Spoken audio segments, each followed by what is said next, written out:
Dallas Townsend with a CBS World News Roundup. Should be well on their way towards Skylab after a launching set for 7:11 a.m. Eastern Daylight Time tomorrow morning. Reed Collins reports the final preparations at Cape Kennedy. Work has been completed at Pad B on the command and service module that will take the astronauts up to the orbiting laboratory. Final fueling will begin after midnight tonight. No problems of note during this countdown. Astronauts Bean, Garriott, and Lausma arrived at the Cape yesterday. They turned in early last night and awakened early this morning with a day of relaxation ahead of them. It'll be the same early to bed, early to rise routine tonight with an early launch tomorrow. Confusion persists over which flight this really is. NASA calls it Skylab 3, figuring the launch of the unmanned workshop was 1 and the launch of the first crew was 2. For most people, this is the second mission of men, and hence it's Skylab 2. Even the astronauts thought so, apparently, because on their patch is emblazoned Skylab 2. Whatever phase of Skylab we are in, it begins tomorrow morning. Reed Collins, CBS News, Cape Kennedy.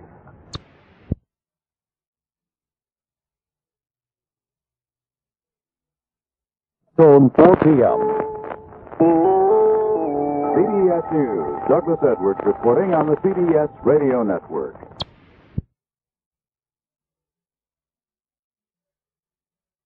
On 5 p.m. and time for CBS News.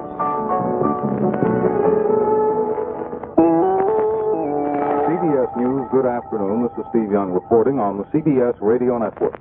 Astronauts Alan Bean, Jack Lausma, and Dr. Owen Garriott had a physical checkup at Cape Kennedy today, but otherwise just took it easy before their scheduled launch tomorrow. They'll remain aboard the space station for a record 59 days. Project manager William Schneider says Skylab's in good shape for their arrival 9 hours after launch. The thermal situation is under control. The temperatures inside vary as the beta angle of the orbit changes, but they are right now around 79 degrees. The electrical power system has, if anything, gotten better since we were last there. And our one major problem is the rate gyros, which continue to be an area of uncertainty. Those gyros control the position of Skylab with respect to the sun.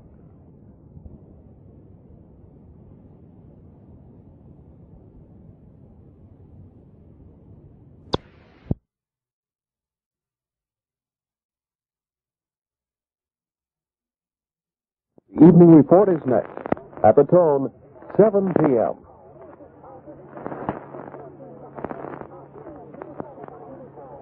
This is The World Tonight.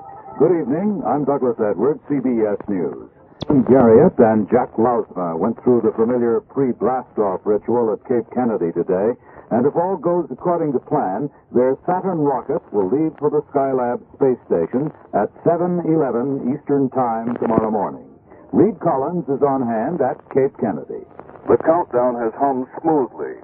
If there is a problem, it is one of last-minute stowage aboard the spacecraft.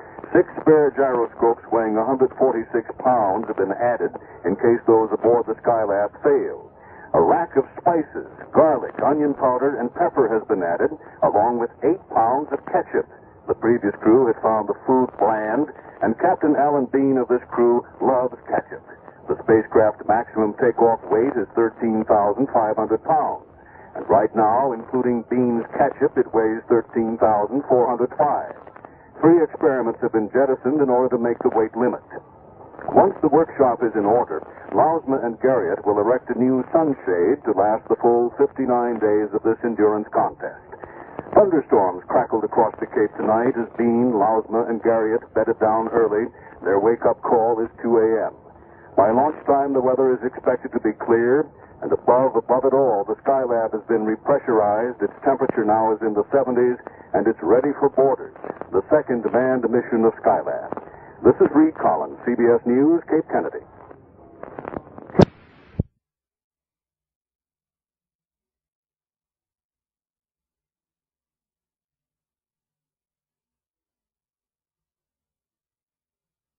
Clock.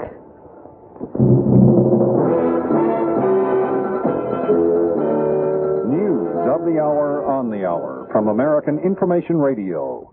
This is Richard Wall from Los Angeles.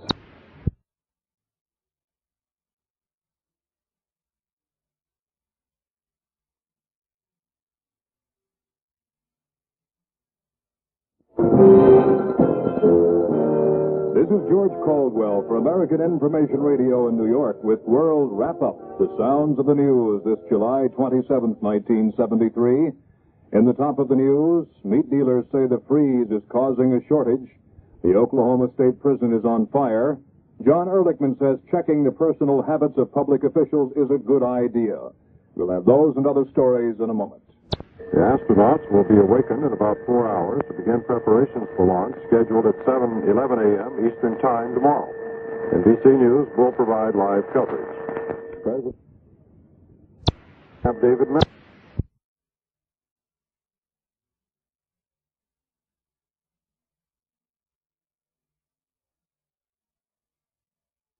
Time at the tone, 10 o'clock.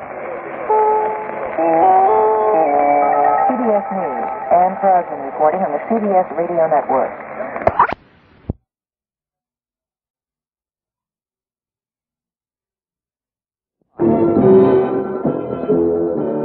News of the hour on the hour from American Information Radio. This is Richard Wall from Los Angeles, and at this hour, over 7 hours away from launch for what's planned to be the longest space mission yet, the astronauts are sleeping now. They're due up in about 2 hours. We asked ABC's Merrill Muller at Cape Kennedy about the crowd turnout for the launch. Skylab 3 apparently is not going to draw the massive crowds that Skylabs 1 and 2 and some of the Apollo moon flights drew down here at Cape Kennedy. There are thousands of tourists in the area, and several thousand certainly are planning to go out to watch the Skylab 3 liftoff. You can tell that from hearing their children talk about it excitedly. But otherwise, the news center itself and the news operational area at Cape Kennedy are very sparsely populated. ABC correspondent Muller said Skylab program director William Schneider says he'll be disappointed if Skylab 3 doesn't go the full 59 days scheduled. Coverage of the Skylab 3 liftoff starts at 7 a.m. Eastern Time on many of these information network stations.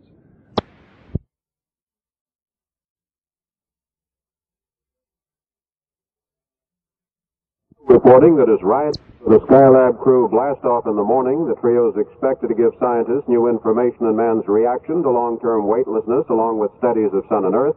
NBC News will cover the launch live on radio and TV. Radio coverage begins tomorrow morning at 6:55 Eastern Time.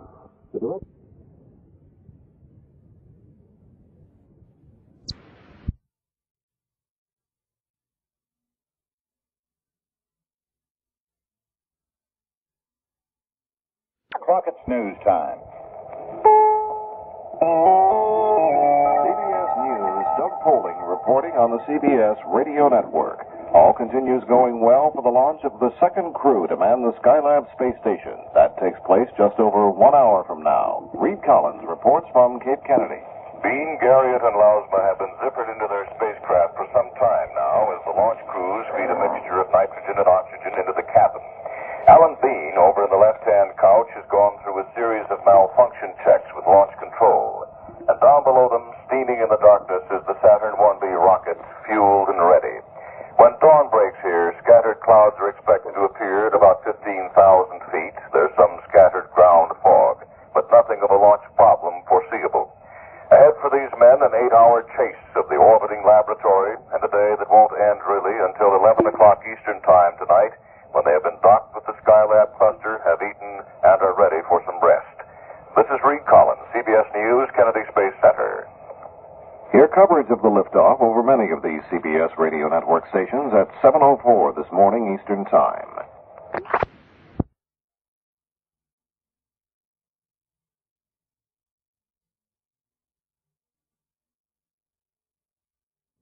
a.m.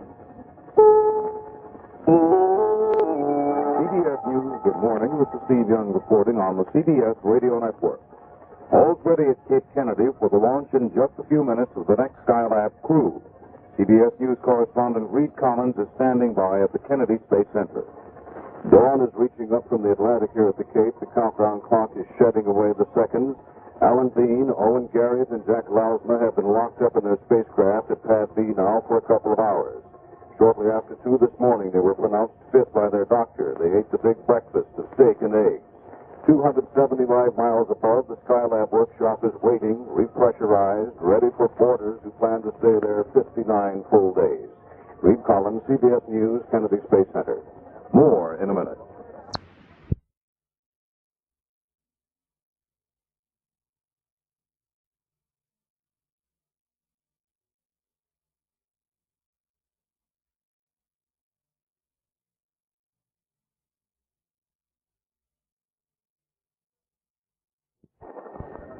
The Skylab mission from CBS News Space Headquarters at the Kennedy Space Center. This is Reed Collins reporting on the CBS Radio Network. Good morning, and as we say good morning, it is morning just dawning here at the Cape. The sun has finally burned through a big bank of clouds that rests over the horizon on the Atlantic. It was a rosy-fingered dawn, as the poet would have had it a few moments ago. Out at Launch Pad B, which we can barely see now because ground fog has miasmically sort of enveloped it for the time being at least, up atop the rocket there that stands on its own little launch stand are the three men of the moment, the astronauts that have been up since 2 o'clock this morning, Alan Bean, Owen Garriott, and Jack Lausman, who are waiting for their big moment.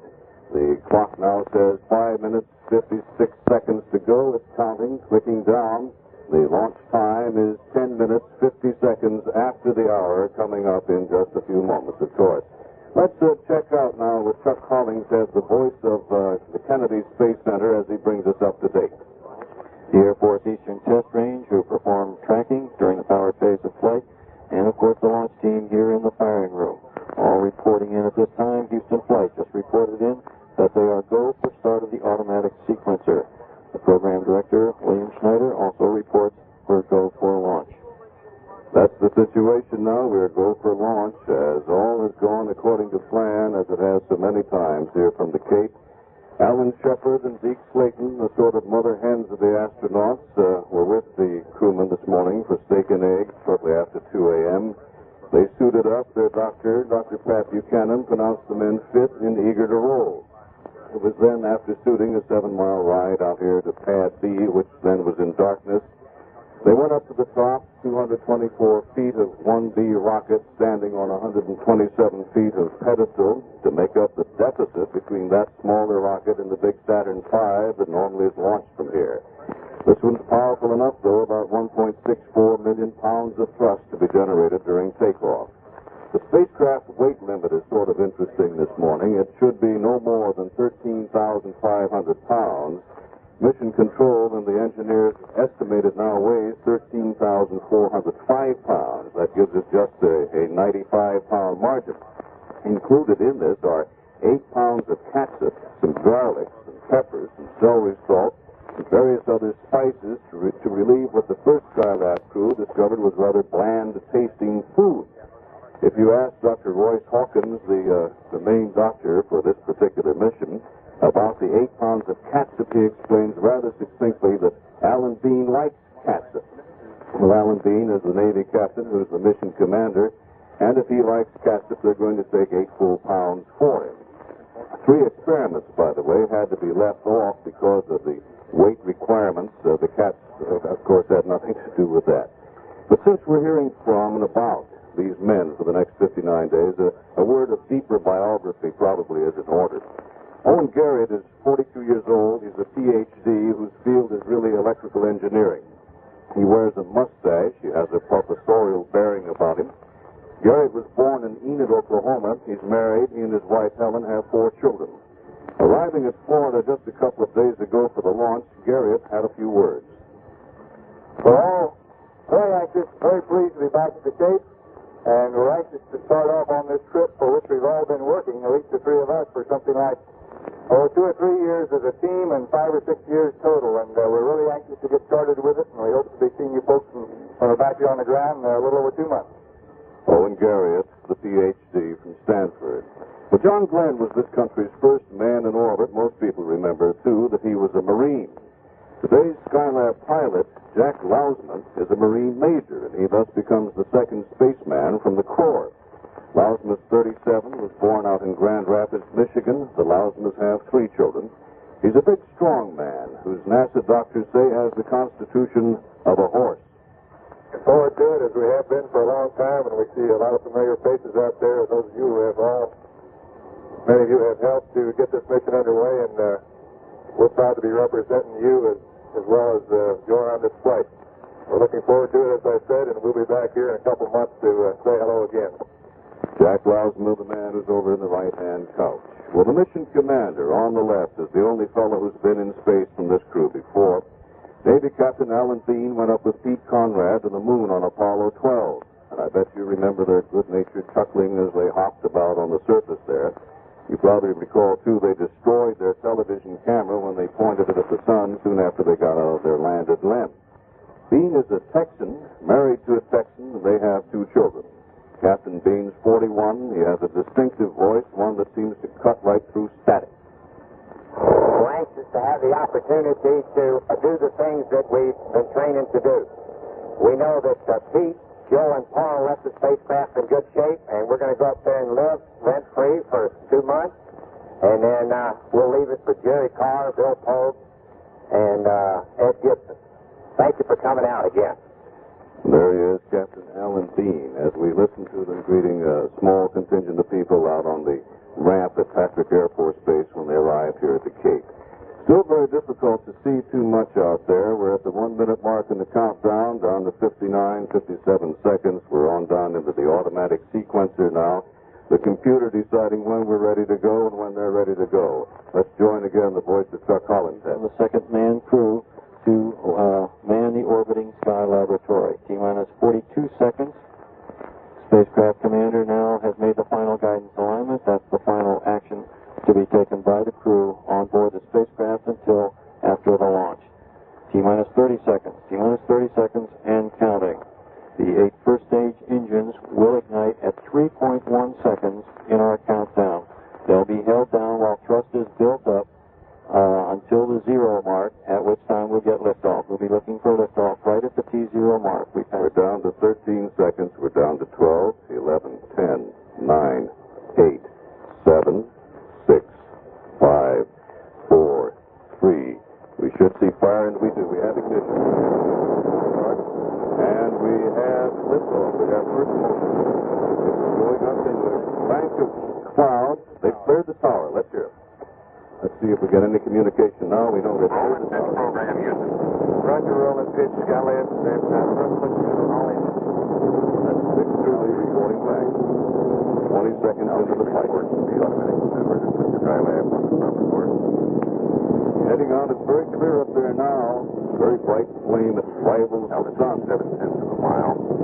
Velocity 1,432 feet per second. 36 seconds. Reaching up toward the high bank. Got a pretty noise to it right now. Roger that. You're looking real good. Dick Dooley rogers that. He's the captain on the second. White flame that can sweep through the cloud bank high above them. High. 1,700 feet per second. Come down. Roger, stand by for mode 1 Bravo. Roll on. Roger. Propellant upward, CS command. Roger.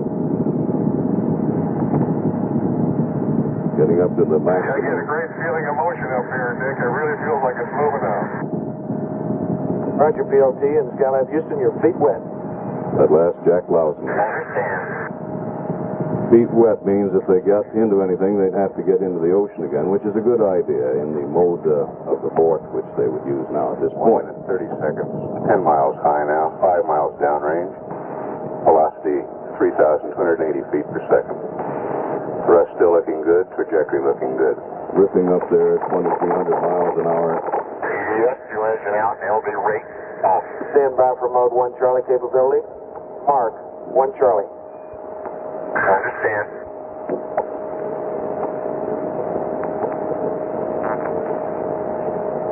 I didn't read. Houston, go for staking.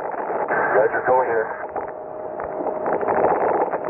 The inboard engines will cut off in a few seconds. 22 miles high, 19 miles downrange, velocity 5,800 feet per second.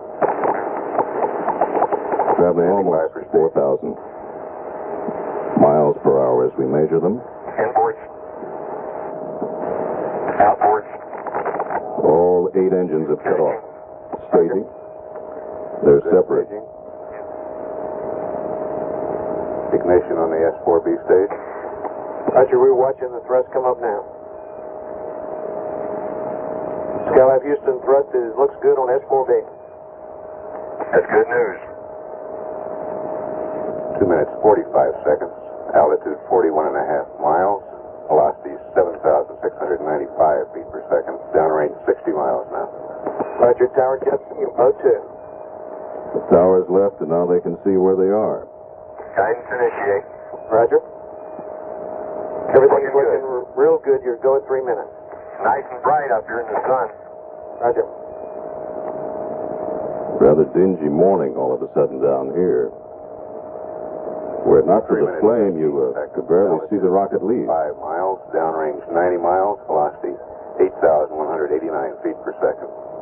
Thrust still good on the second stage. The Houston voice of Skylab there.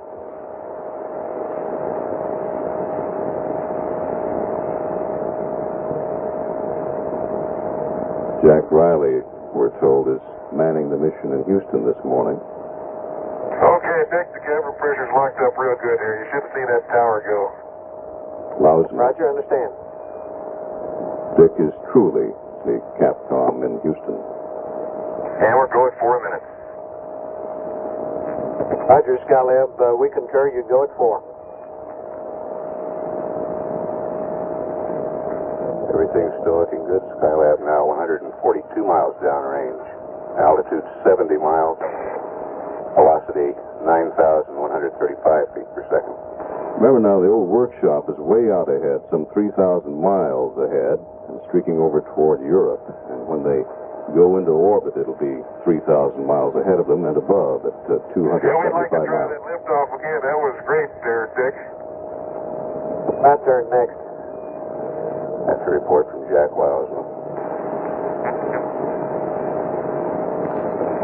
Owen Garrett hasn't had anything to say yet. 4 minutes, 40 seconds. Downrange now 197 nautical miles. Altitude 80 miles. Velocity 10,027 feet per second. But like Lousman, Skylab has achieved 34% of the velocity needed for orbit. Sir, you go at 5. Looking real great. like Lousman, this is a first for Garriott. A second for Bean, really. Little trail of smoke, little residual left up there, sort of adding to what has become an overcast sky. Were it not for that, you'd never know what just happened here at the Cape, that the three men left and planned to be gone for 59 full days. 5.5 minutes into their leave-taking, everything went well. It was thought that at least I thought subjectively, that I heard an engine out light a little early, but that's something we'll have to catch up with later. 88 miles high, 11,687 feet per second. You get two engines out on the main boost, and it's a mandatory abort situation. Roger, CDR, go at 6. But everything is working and functioning fine right now. The 10-minute climb out and into an orbital insertion point. 47% of the velocity needed for orbit now, 12,796 feet per second. Downrange 354 nautical miles, altitude 91.5. It's around time. Roger, Omni Charlie. Thanks, sir. Want to keep all that down there happy? He's happy.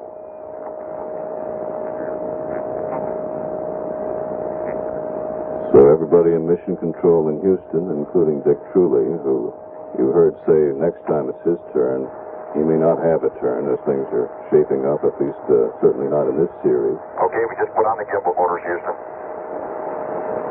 Roger, CDR.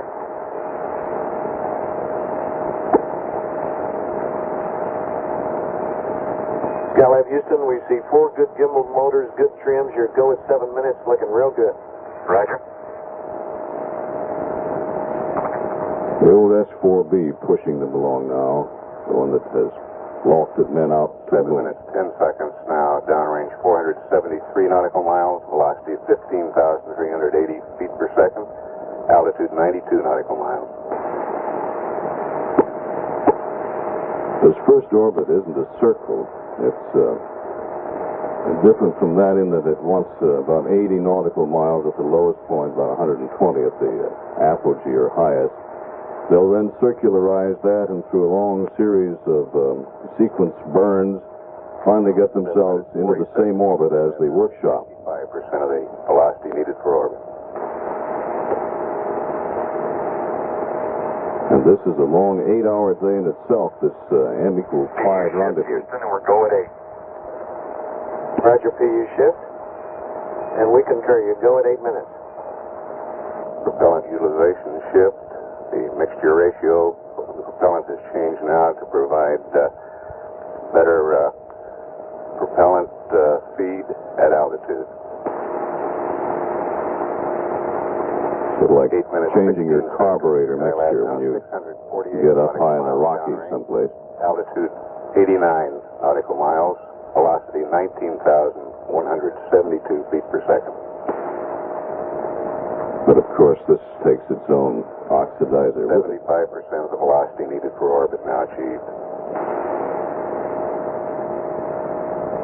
All of this taking place, of course, as we're heading toward Europe in that high arching orbit that is so unique to Skylab that covers so much of the surface of the Go Earth. at 9, Houston. Roger, CDR. Go at 9 minutes. Flight Director Phil Schaffer taking a status for the Eurasian Gate. Put it in the CMS. Roger.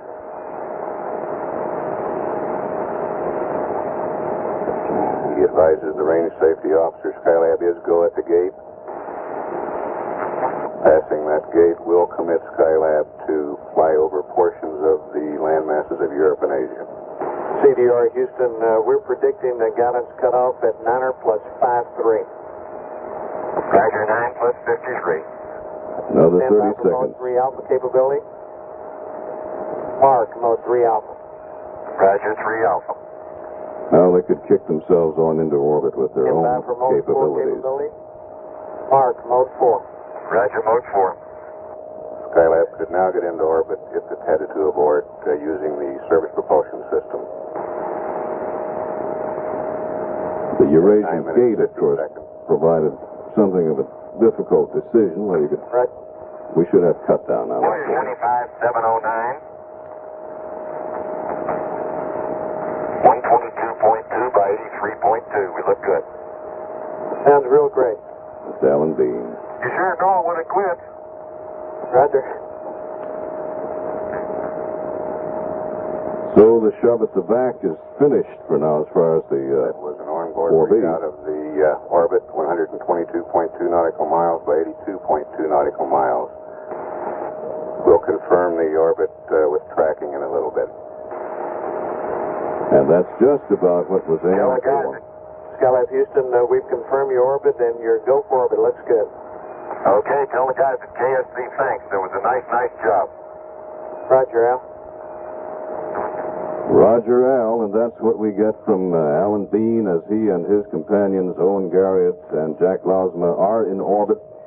And Captain Bean's been there before. For Marine Major Lausma, this is a first, and for the PhD, Owen Garriott, a first also. And the beginning of an 8-hour chase of the orbiting Sky Laboratory, which is above and beyond them.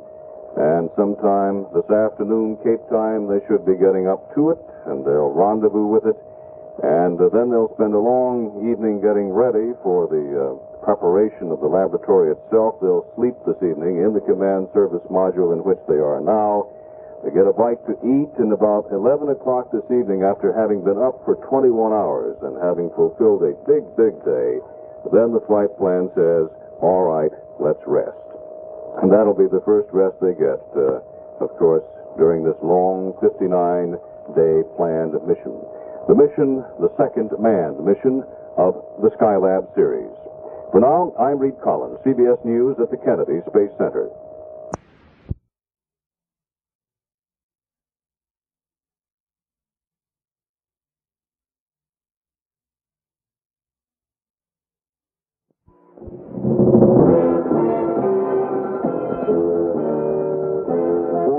From where it's being made, gathered by Network Radio's largest news staff, here is News Around the World. This is Steve Powers for American Information Radio with a good morning to you from New York. And it was a good morning at the Cape about 50 minutes ago. Skylab liftoff. and ABC's Merrill Muller was there. 3, 2, bright orange flames. Oh, no smoke this time. Quick, and we have a liftoff. There goes the flame climbing out. We cannot see the outline of the rocket because of its color against the clouds in the background. The flame's getting brighter, longer. Roll has started. Pitch has started. Correspondent Muller says it was a very fast climb out for the Saturn rocket, and astronaut Jack Lausma radioed Houston. Yeah, we'd like to try that liftoff again. That was great there, Dick. My turn next. Now for the latest on Skylab, let's switch to the Cape and correspondent Muller. Skylab 3 is over the southwest Indian Ocean, lining up communications with a special aircraft. This relays the word to ground controllers in Houston. Everything looked perfect on board as astronauts Alan Bean, Owen Garriott, and Jack Lausma sped over Europe. They are chasing the giant space station in their Apollo command ship. They are due to catch up with the space station over the U.S. about 3 o'clock this afternoon. Then they will dock with it 38 minutes later to begin a 59-day mission crammed with scientific studies for the benefit of mankind. Merrill Muller, ABC News, Cape Kennedy. I'll have more news in a moment.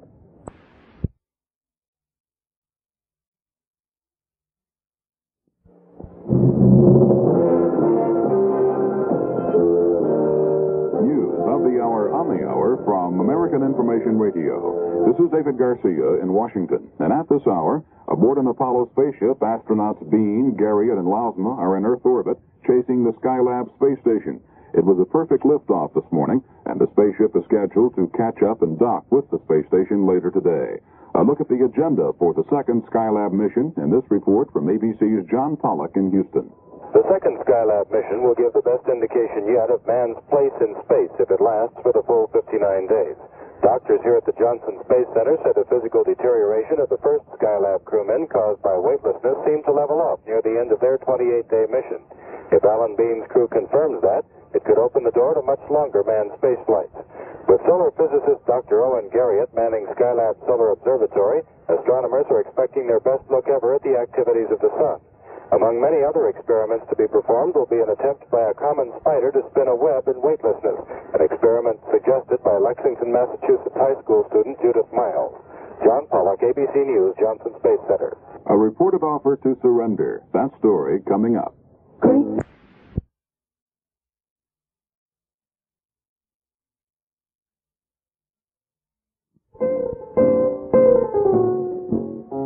CBS World News next at 9. Time at the tone will be exactly 9 a.m.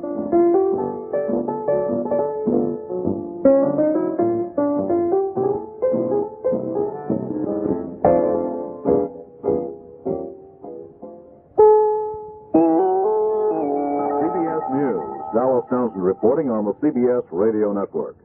The second Skylab crew went into orbit this morning after being launched on schedule from Cape Kennedy. Astronauts Alan Bean, Owen Garriott, and Jack Lausma in their Apollo command module are now chasing the Skylab space station, which passed over Cape Kennedy just a few minutes before the launch. They'll catch up with Skylab later today, and they're scheduled to link up with it at 3:41 p.m. Eastern Daylight Time. The plan calls for the astronauts to spend 59 days in space.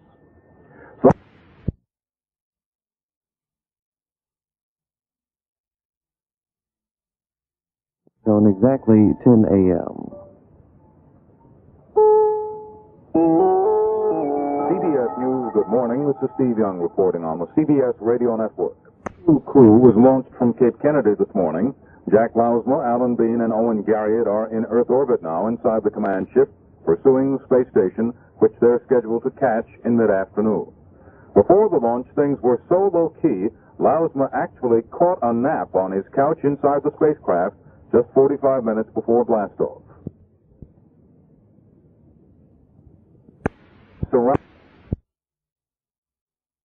American Contemporary Radio, and I'm John Maher in New York. Skylab on course.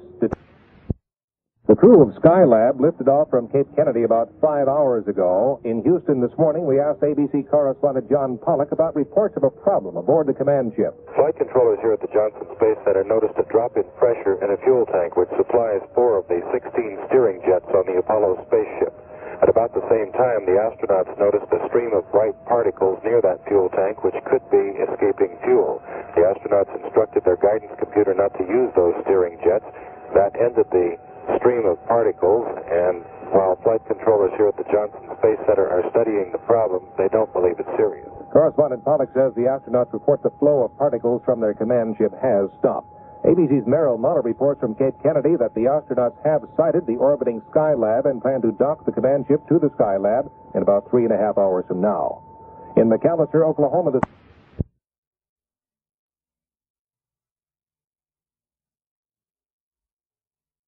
a.m. CBS News, Christopher Glenn reporting on the CBS radio network. The Skylab 2 command ship with astronauts Bean, Garriott, and Lausma aboard is gradually heading upstairs to the orbiting laboratory and should catch and dock with it later this afternoon. The astronauts reported what they thought may have been some kind of fuel leak aboard their Apollo command module, and when Bean and Jack Lausma told ground control what they could see of the problem. We've got some sort of sparklers going by the right-hand window over by Jack, but we don't have any going by the left. And it's quite a bit. We just did that purge, and we thought maybe that was it, but maybe we've got something spraying out that side. I don't know. Roger. We'll secure quad prop here and continue to look at it. It looks like you're driving through a kind of a snowstorm real fast. No one seems too excited about the problem, though, and the astronauts who have shut down the systems in question report no abnormal change in the readings of their instruments. Skylab 2 mission is set to last 59 days, more than twice as long as the first such flight.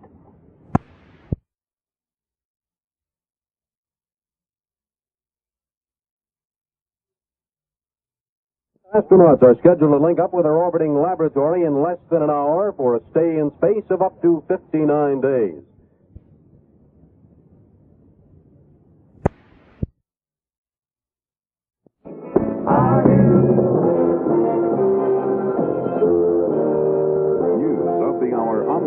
From American Information Radio. This is David Garcia in Washington. And at this hour, the Apollo spaceship carrying astronauts Bean, Garriott, and Lausma is to dock with the Skylab space station in Earth orbit.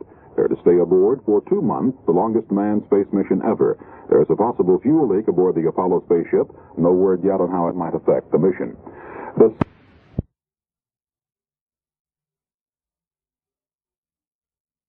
The astronauts Bean, Lausma, and Garriott have rendezvoused with their orbiting Sky laboratory, and they've received the go-ahead to dock. They have, in fact, passed across the United States, though. The docking procedure takes place in semi-darkness. There is no set time for it. Bean will do that maneuver when he believes he's ready. The crew has had a couple of problems. One quad of the service module's reaction control rocket seems to be leaking fuel. Consequently, it has been shut down. It had produced a shower of particles, and the astronauts described flying through them, much like driving through a snowstorm. The command module television camera has a dark half-moon across the bottom of its picture. Mission control figures the color wheel inside the camera is stuck, and perhaps Lausma can unjam it with his thumb. Perhaps so, perhaps not. The Skylab, though, looks its old familiar self, that is, the portion of it you can see outside of the dark crescent. It's loping along up there with one wing extended, the other wing missing, as it's been since its launch in May. Looking something like a paddle wheel as it crosses the face of the United States, its gleaming sun side to the men as they view it from their command module a few yards off. Another thing that Alan Bean didn't like about moving in too close, at least too close to the orbiting workshop, apparently the thrusting from his own rocket seemed to be moving around the parasol that the previous crew had erected in order to keep the heat aboard the thing stable. So they said that they would stay away from that area as much as possible. They have a new parasol, as you probably know, which in about 4 days they themselves plan to erect as a replacement for it. Mission of Skylab going well. Any moment now they may dock with it, and about 7 hours from now they'll go to sleep aboard the command module. This is Reed Collins, CBS News, Space Headquarters, New York.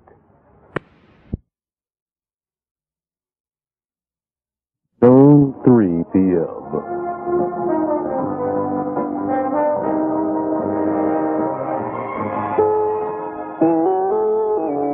CBS News, Christopher Glenn reporting on the CBS radio network. The new Skylab team is looking for a home for the next 2 months. Here with a report on the progress of the flight is Reed Collins from CBS News Space Headquarters in New York. If all went according to plan, the men could well have docked with their orbiting laboratory a few moments ago. Let's go to Mission Control in Houston, Texas, and see if they can find out as they come up over Carnarvon in Australia. I believe from telemetry that the CSM is indeed docked with the space station. Up live for a reply as the spacecraft communicator attempts to raise the crew.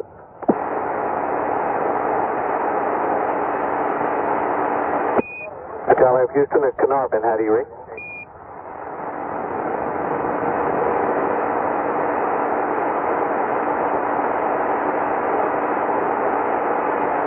Well, there's still no voice contact as we can hear, although the telemetry, as we've been told, indicates that a successful dock has taken place. We'll hang on just for a moment and see if we can confirm this, if Alan Bean is able to, during this brief 6-minute duration communication pass, confirm one of the highlights of the day. Carnarvon for 4.5 minutes. Down to 4.5 minutes left. The docking, for which a go had been given, theoretically took place over Cape Town, South Africa.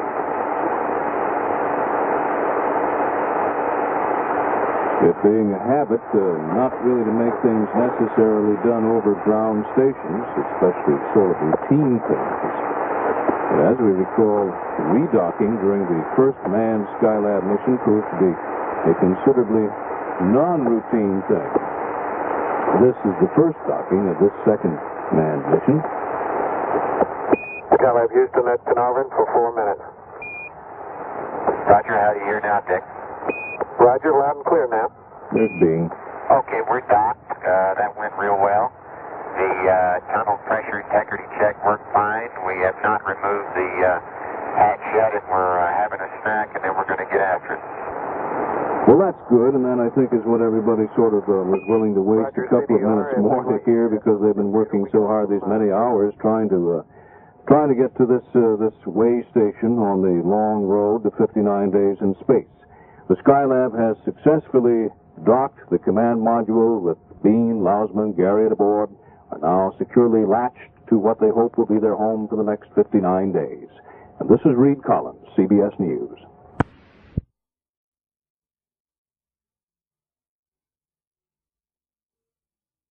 At the tone, the time will be exactly 4 p.m.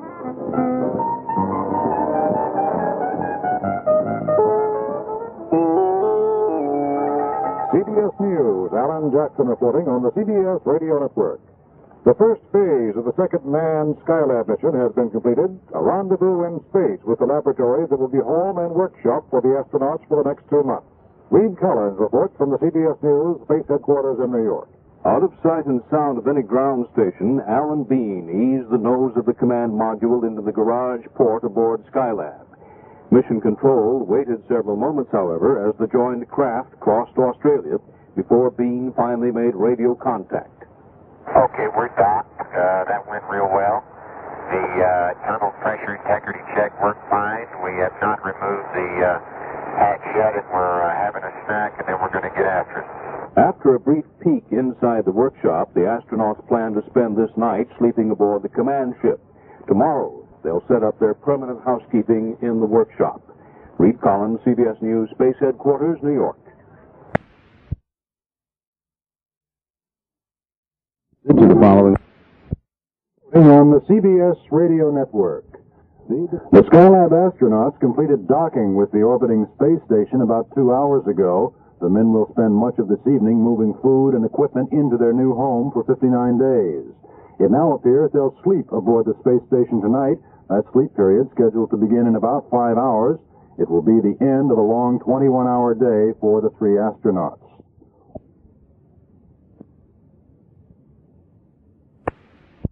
I'm Colonel Andy Jackson. Fixing to go get me some of that menudo and a cooler. Motorcycle, I'm in a hurry, Mama. Rocky Davis, midnight tonight. Swing, baby, yeah!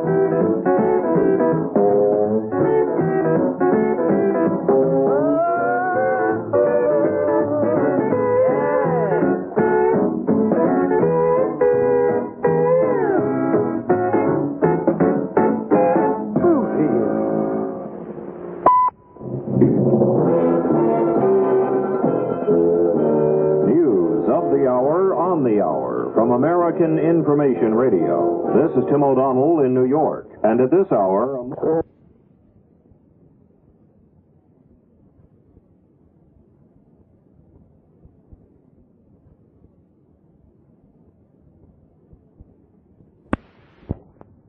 Astronauts are in their space station beginning 59 days in orbit. Alan Bean, Owen Garriott, and Jack Loosma docked perfectly with the station. They lifted off early this morning.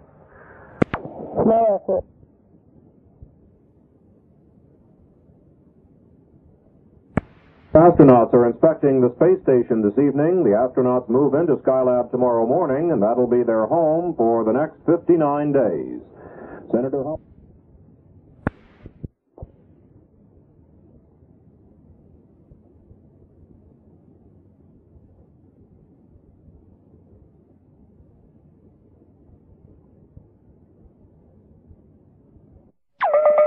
This is WBAP, Fort Worth, Dallas, 9 o'clock, NBC News at the tone. The temperature is 75 degrees. NBC Monitor News on the Hour. France has exploded a hydrogen bomb southeast of Tahiti. Astronauts are preparing for their first night's sleep, tucked away on the 100-foot-long space station that'll be home for several months. Before they settled in, Jay Barbary, NBC News, filed this report. 3 astronauts boarded the Skylab space station tonight after blasting off early today to embark on the longest space flight yet attempted, 59 days in Earth orbit. The second Skylab crew, astronauts Alan Bean, Dr. Owen Garriott, and Jack Lousma, docked their spacecraft to the House-sized laboratory late today and spent the evening activating Skylab. The second crew reported only a few minor problems with Skylab's equipment, and at one point, astronaut Lousma took time out to reflect on this morning's blast-off to Bruce McCandless, who is located in Mission Control. Hey, Bruce, it's too bad you can't record the motion that you get on that lift-off on tape, because, boy, that was really something. Felt like a old Model T starting up. Sounds like it was quite a ride. The view was pretty hazy from down here. We could hardly make it out in the fog in the mist till the engine went. Well, I think it's pretty Chuck Rattle and Roll getting off the path here. That wasn't a good day for spectating, eh? No, indeed. Jay Barbary, NBC News at the Kennedy Space Center. Gangs of Mexican...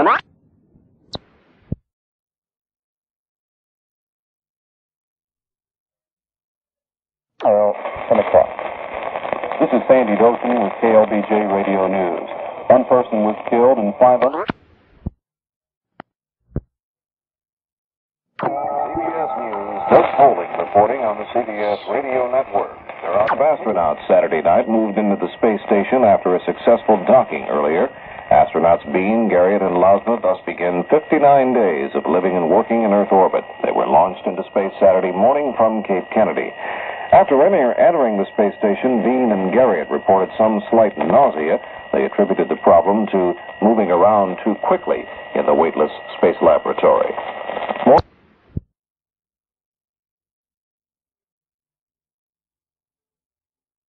CBS News, good morning. This is Steve Young reporting on the CBS Radio Network.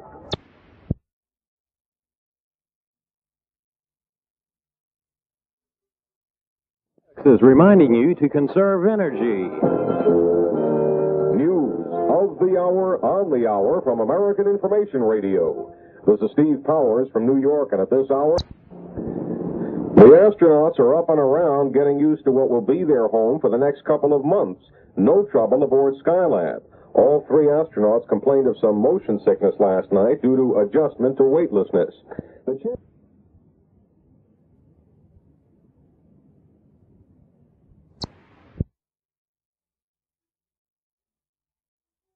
Noon. CBS News, Alan Jackson reporting on the CBS Radio Network. News of the hour, on the hour, from American Information Radio. This is Steve Powers from New York, and at this hour, powers aboard the Skylab in space. No major problems reported by Mission Control in Houston. For the second straight day, rebel forces and Cambodian government troops battled just 2 miles from Phnom Penh's airport. Military sources in Cambodia say the rebels may be testing the strength of government troops near the capital before a large-scale assault.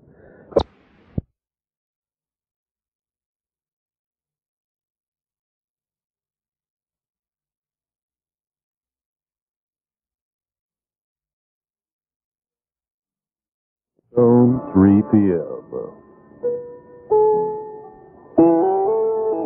CBS News, George Herman reporting on the CBS radio network. The Skylab astronauts, they are suffering from motion sickness just like green sailors.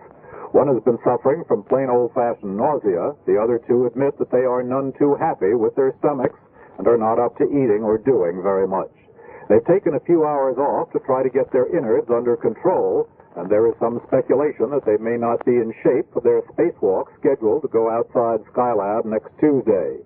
Doctors, stationed comfortably on the ground in Houston, Texas, say it may take the astronauts another day or two to grow accustomed to their space. This is George Herman, CBS News.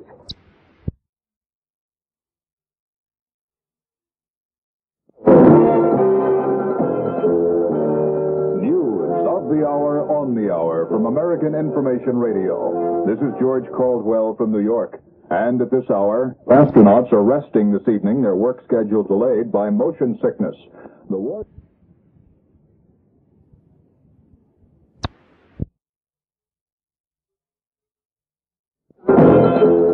News of the hour on the hour from American Information Radio. This is Tim O'Donnell in New York. And at this hour... Astronauts have been taking some medication for upset stomachs this afternoon. The problems of adjustment to weightlessness have made the three men feel a little sick. The Skylab crew is taking it easy, may not do much tomorrow either. They are to go on a spacewalk on Tuesday and want to be in good shape for that.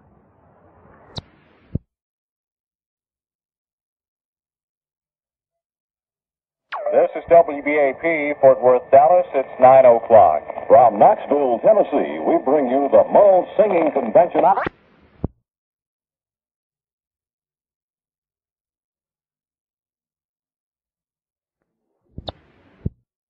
That was the advice given the Skylab astronauts today by mission control doctors in Houston. The Skylab crew has asked for time off here at the start of their scheduled 59-day mission. They want to rest and try to feel less queasy. Weightlessness causes it, and it's expected to some extent. Soon we'll see if vigorous head tilting can cure it. Tony Sargent, CBS News.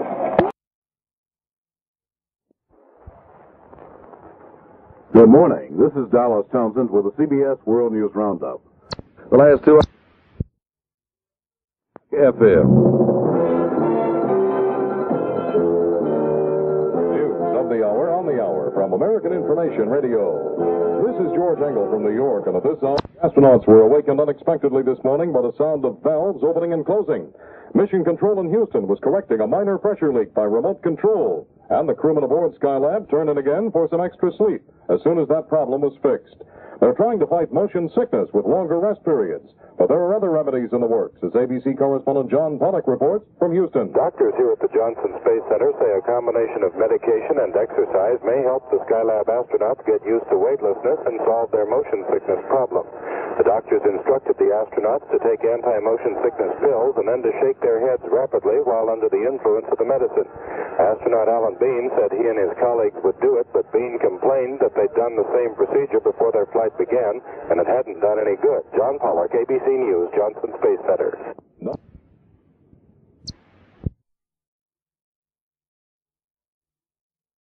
Reporting on the CBS Radio Network.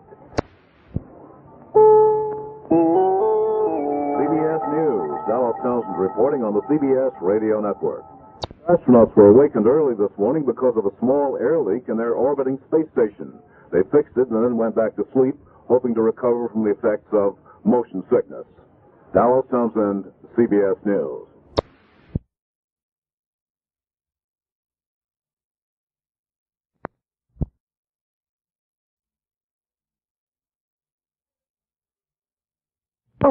Noontime. News of the hour on the hour from American Information Radio. This is George Engel from New York, and at this hour, they're still suffering from motion sickness. After fixing a minor air leak this morning, the astronauts told Houston they'll take it easy the rest of the day.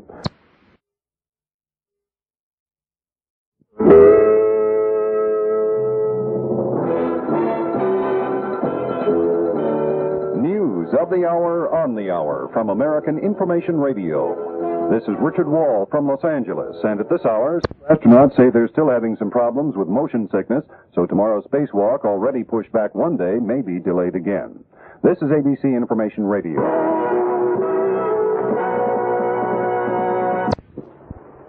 News is next. The time, 8 p.m.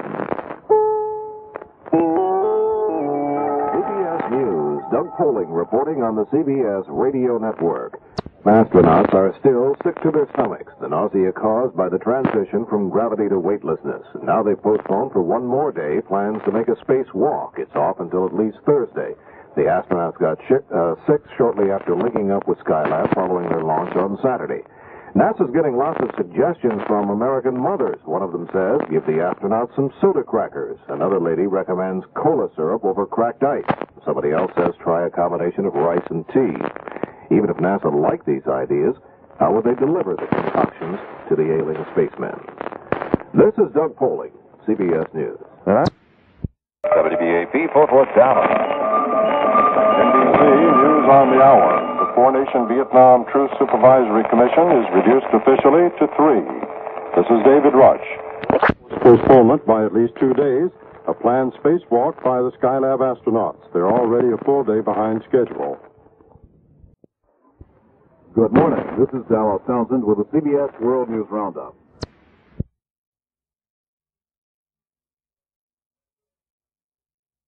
Last 2 hours.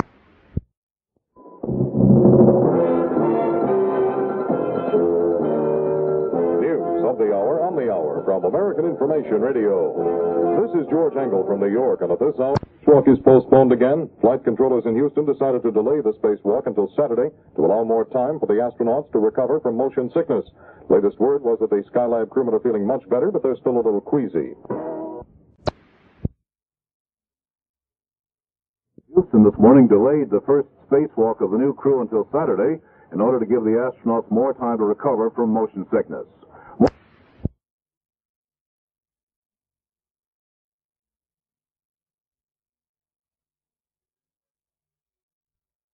7 a.m. CBS News, Richard C. Huttlett reporting on the CBS Radio Network. Astronauts, their spacewalk is off now until Saturday. They said this morning they've just about recovered from motion sickness and are eating most of what they're supposed to. Time at the tone, 12 noon.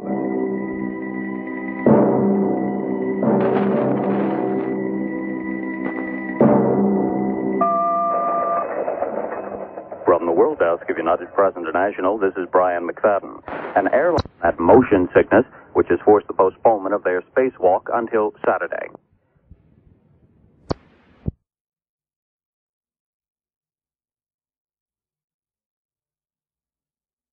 And it's 1 o'clock. News time from ABC.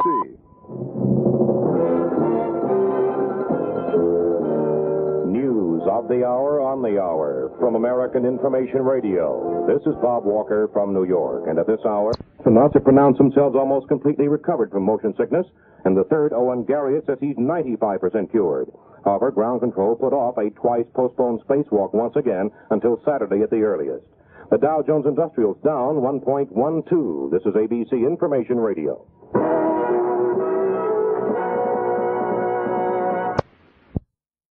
P.m.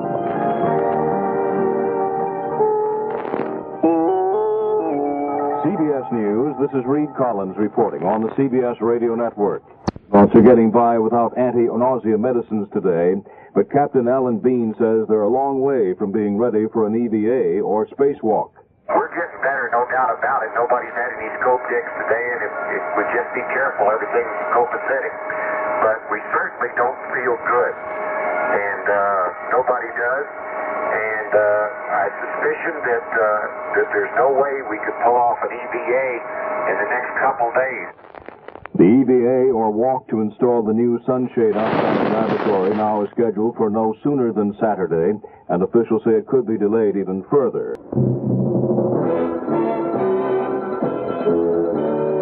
Here's news of the hour on the hour from American Information Radio.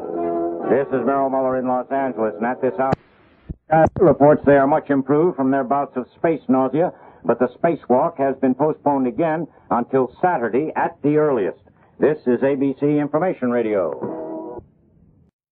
The tone, 7 p.m.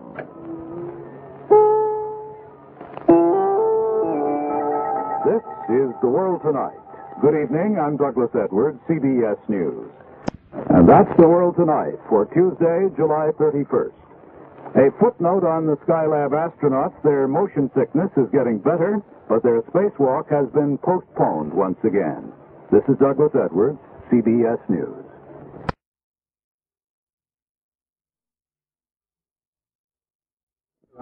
Neighbors to the north reported profiting by the U.S. beef price ceiling.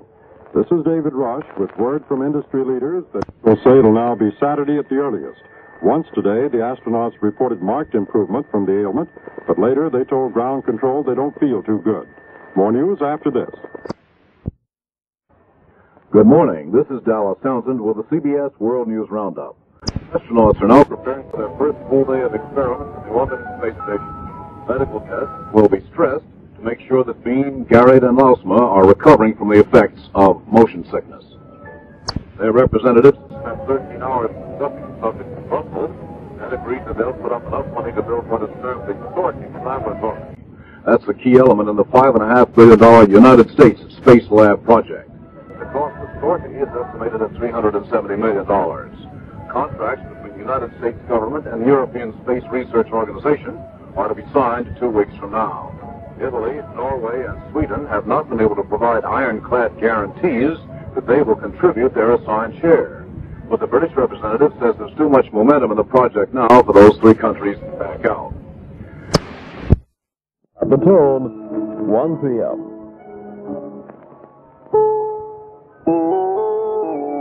CBS News, this is Reed Collins reporting on the CBS Radio Network. VA for day 8. How's that sound with you? Perfect. Okay. But now you got to give us some good time, day 7, to get these poles and things out. I know we're not going to fool with the bag, but I'd like to get these poles and things out, assemble them, look at them, and look at all the rest of the gear, put it in the lock compartment, make sure it all fits. Because some of it's been up here a while, some of it we just unpacked, and I wouldn't be surprised if somehow we haven't got a few pieces in places we don't think they are.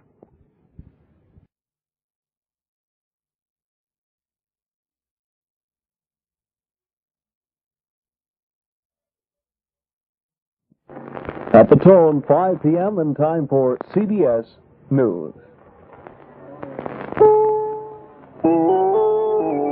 CBS News, this is Reed Collins reporting on the CBS Radio Network.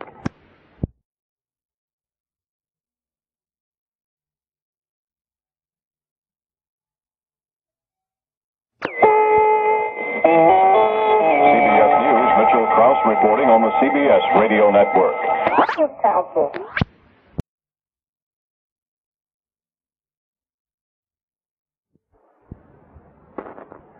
Good morning. This is Dallas Townsend with the CBS World News Roundup.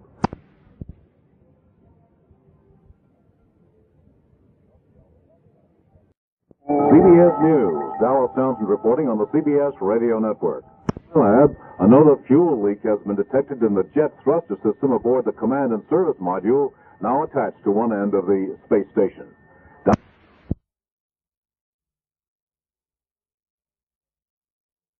Tone, 1 p.m. CBS News, this is Reed Collins reporting on the CBS Radio Network. The Skylab astronauts are having problems with the Apollo spacecraft that's supposed to bring them back to Earth next month. They and the space agency in Houston are busy looking for some solution. The problem is a failure in one of the Apollo steering rockets, the second quad, to go bad. The astronauts are in no particular danger, but it is possible they'll be brought back to Earth earlier than planned. A decision on that is expected from Houston sometime later in the day.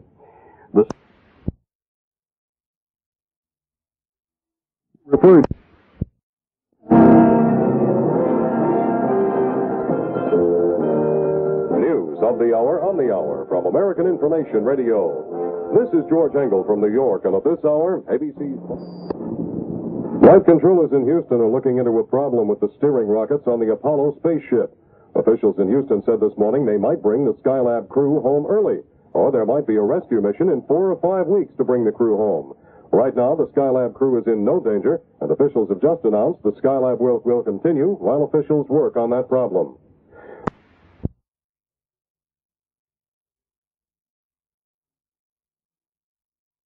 Soon, 3 p.m.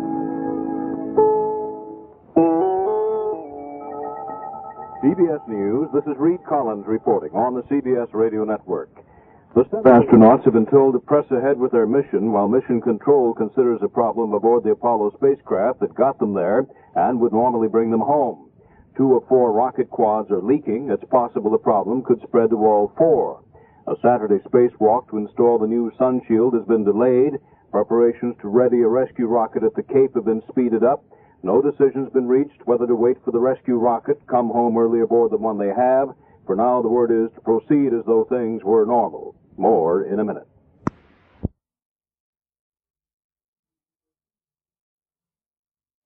Space mission gets a go from Houston. Despite a serious problem with the propulsion system in their Apollo command ship, the second crew of Skylab astronauts were given the go-ahead to proceed with their marathon 59-day mission. The decision came after officials met and decided, even with the loss of half of the astronauts' ferry ship's rocket power, they could still get them home safely.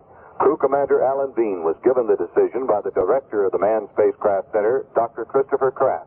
We're going to plan your work days and your off days and the use of the onboard equipment as if it were a perfectly nominal mission, and we feel that's the proper way to go also. You just said the right word. Just in case the situation worsens, officials have ordered a rescue rocket and spacecraft readied for standby. Jay Barbary, NBC News at the Kennedy Space Center.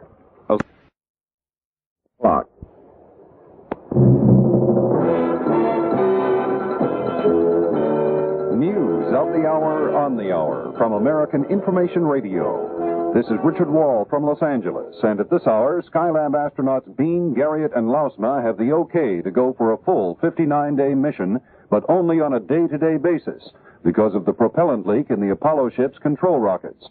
After getting clearance for the mission, Skylab Commander Alan Bean told Ground Control, I think for Jack, and I know for myself when I say we're pretty happy with the way things are going at the moment, and we agree with everything you said about the capability that exists right now in the spacecraft and the capability that would exist even if we had some further problems.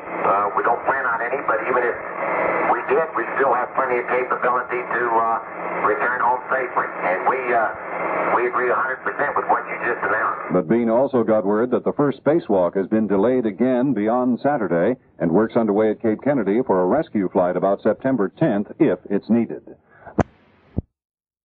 With the propulsion system in the Skylab 2 Apollo ferry ship, but the 3 astronauts orbiting the Earth have been given the go-ahead to proceed with their full 59-day mission. However, because of the possibility of further trouble, launch crews at Cape Kennedy have been told to start preparing the Skylab 3 rocket and spaceship for a possible rescue mission.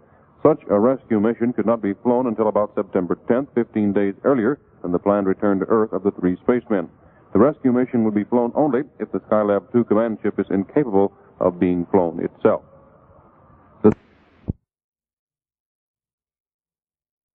Currently partly cloudy skies, it's 92 degrees. This is the information voice in Central Texas. KLBJ, Austin. CBS News is next. At the tone, 5 p.m.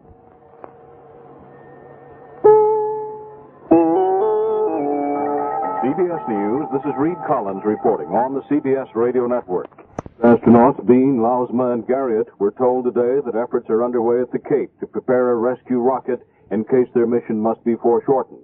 2 of 4 rocket quads aboard their service module, the one that got them up there, are leaking propellant, and it's not certain they can return safely under those conditions. A 7-day-a-week, 24-hour work schedule is underway at Cape Kennedy, and a rescue mission could be launched as soon as September the 5th. The men are in no danger now, however, and they've been told to delay Saturday's spacewalk for another 24 to 48 hours. They were relieved that the word for now at least is to press on with the Skylab mission. On 7 p.m. and time for the evening report. This is The World Tonight. Good evening. I'm Douglas Edwards, CBS News. There's serious trouble aboard the Skylab space station tonight, and Mission Control has deemed it prudent to prepare for emergency measures. Reed Collins tells us what's going on. 2 of 4 rocket quads aboard the command service ship that got them up there are leaking fuel. Mission Control worries the whole system might be contaminated. The options: come home right away before the system worsens, stay until the rescue rocket can be readied and launched, or wait and see what happens. The decision is largely to wait, to delay Saturday's spacewalk and sunshade installation indefinitely, while samples of fuel are being studied on the ground. Preparations are underway at the Cape to get a rescue rocket ready just in case. It is the rocket and spacecraft which would normally carry up the next crew, and it would take at least a month to pronounce it fit to fly. Only 2 members of the next crew would occupy the craft, with special couches for 3 men to be rescued. The Johnson Space Center Director Christopher Kraft says he's fairly confident of a safe return, effected with the 2 good rocket quads up there. While emergency measures are being pursued, says Kraft, we're proceeding as if it's a nominal mission. From Skylab comes the reply of Alan Bean, we're pretty happy with that word. Reed Collins, CBS News, Space Headquarters, New York. The ground crew is working around the clock at Cape Kennedy now, and if the Skylab 3 astronauts have to go to the rescue, they say everything could be ready by September 5th.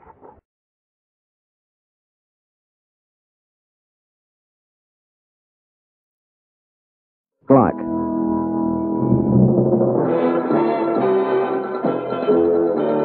News of the hour on the hour from American Information Radio.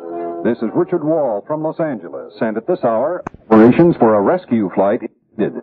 The problem involves control rockets on the Apollo ship, and ABC Science editor Jules Bergman reports from New York on the outlook for the flight.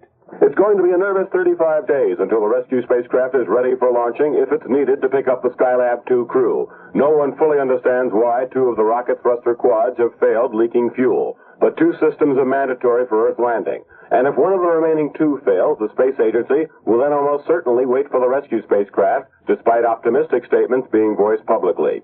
The earliest launch date is September 5th. It will be launched with a 2-man crew with 2 extra couches strapped in beneath the regular 3, allowing the 2 rescue pilots to pick up Bean, Garriott, and Lausma, the Skylab 2 crew, and bring them back to Earth. For now, the crew goes on flying a normal mission, doing all their experiments, and hoping no other systems fail. Jules Bergman, ABC News, New York.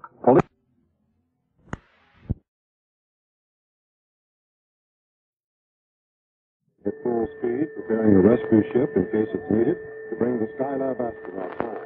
A serious problem was developed in the propulsion system of the command module. More news in a moment. The clock, stay tuned for the news. News of the hour on the hour from American Information Radio. This is Richard Wall from Los Angeles, and at this hour, decide day by day if the Skylab astronauts continue their mission.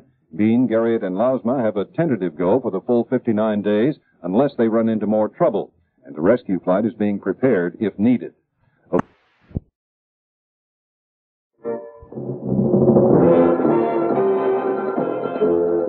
Of the hour on the hour from American Information Radio. This is George Engel from New York, and at this hour, lab astronauts are preparing to resume their scientific experiments now. Their mission proceeding on a normal schedule in spite of the fuel leak aboard the command ship that will bring them back from orbit. The problem raises no danger for the astronauts, but space officials are preparing for a possible rescue mission if there are any more difficulties. Another rocket is now being prepared for launch at Cape Kennedy if it's needed.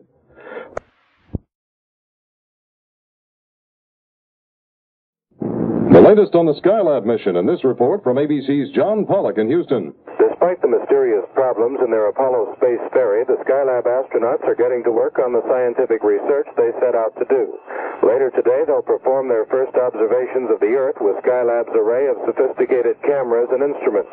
They'll study a swath of North and South America, 3,100 miles long, beginning off the Oregon coast and continuing across Utah, New Mexico, Texas, and the Gulf of Mexico.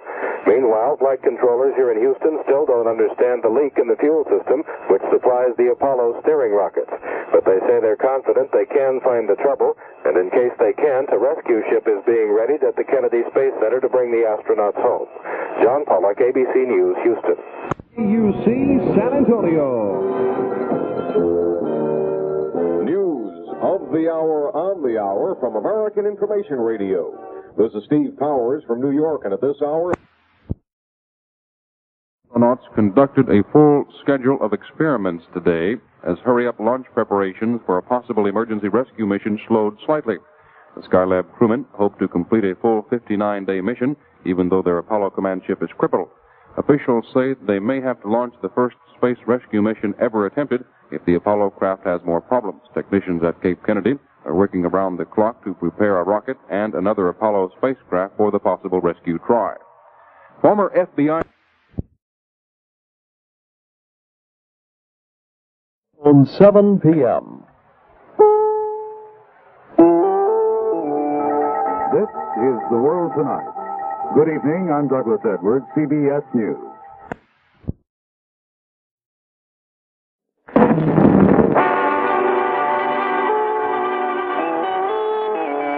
CBS News, Stuart Novins reporting on the CBS Radio Network. Preparations for a possible rescue launching have been slowed down in pace, although they are still going on. The slowdown is attributed to the growing feeling among space officials that the standby mission will not be necessary. As it stands now, the earliest time a second launching could be made would be during the first week of September. The Skylab astronauts continue their chores. They are in no danger. It's 8 o'clock. Time now for KLBJ World News, presented by Scarborough's, the very special stores in downtown Austin and in Highland Mall. Michael Talley reporting. Astronauts are having some minor problems today, but apparently their major problem has been solved. The minor problems included a master alarm buzzer that went off for no good reason and routed them out of bed, starting their day earlier than expected.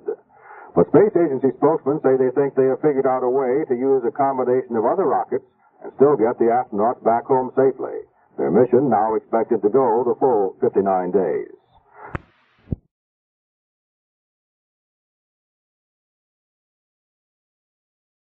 The time will be 1 p.m.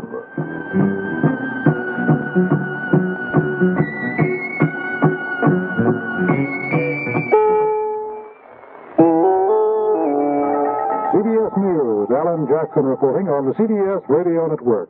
Also beginning their second week in space, and there's increasing optimism they'll be able to spend their full schedule of 7 more weeks up there, and then return aboard the same Apollo ferry ship that took them up from Cape Kennedy early last Saturday. The problem involving the control rockets of that ship has been solved. But as a precaution, space officials on Earth are continuing work on a round-trip rescue ship just in case it might be needed.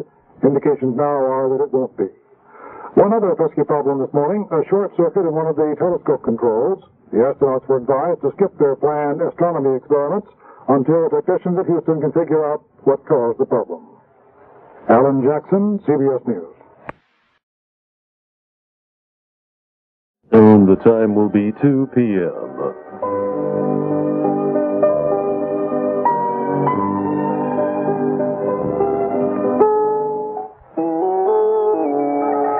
CBS News, Alan Jackson reporting on the CBS Radio Network. Space station this morning, a fire alarm went off. Fortunately, it was a false alarm. Astronaut Alan Bean later explained what happened. We had a fire alarm go off down in the wardroom, and when I got down here, Owen said that just before that, we had a complete power interruption down here on the camera, the ETC camera, and immediately after that, we got the trip of the fire alarm. We reset it, and then about 10 seconds later, we got it again. Now, we're down here looking around. There's no fire, obviously. It was one more of a series of so far mostly minor problems to plague the astronauts. Overall, their mission continues to go well, with expectations that they'll be able to remain up there for the full length of time originally planned, which means 7 weeks more, in addition to the 1 week they have now completed.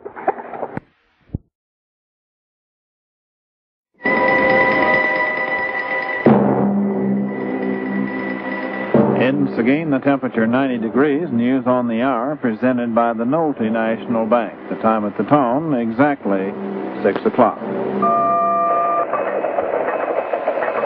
From the World Desk of United Press International, this is Tom Wendell. Astronauts are beginning their second week in space, and there is optimism they can orbit for 7 more weeks. Nevertheless, work continues at top speed to prepare a rescue ship in case there is more trouble. Today, the astronauts jettisoned a jammed scientific instrument designed to measure a faint glow of light far from the Earth. That instrument got jammed, and they had to get rid of it. Astronauts Bean, Garriott, and Lausma conducted more Earth resources experiments today. Tomorrow, the three will team up with research planes and deep-sea fishermen for a fishing expedition in the Gulf of Mexico. The study is aimed at helping fishermen find out where the fish hang out and what makes the fish live where they do. Skylab, more electrical problems today. One forced the trio to temporarily shut down a solar telescope, which should not hurt the mission, but the already delayed spacewalk may have to be scratched altogether.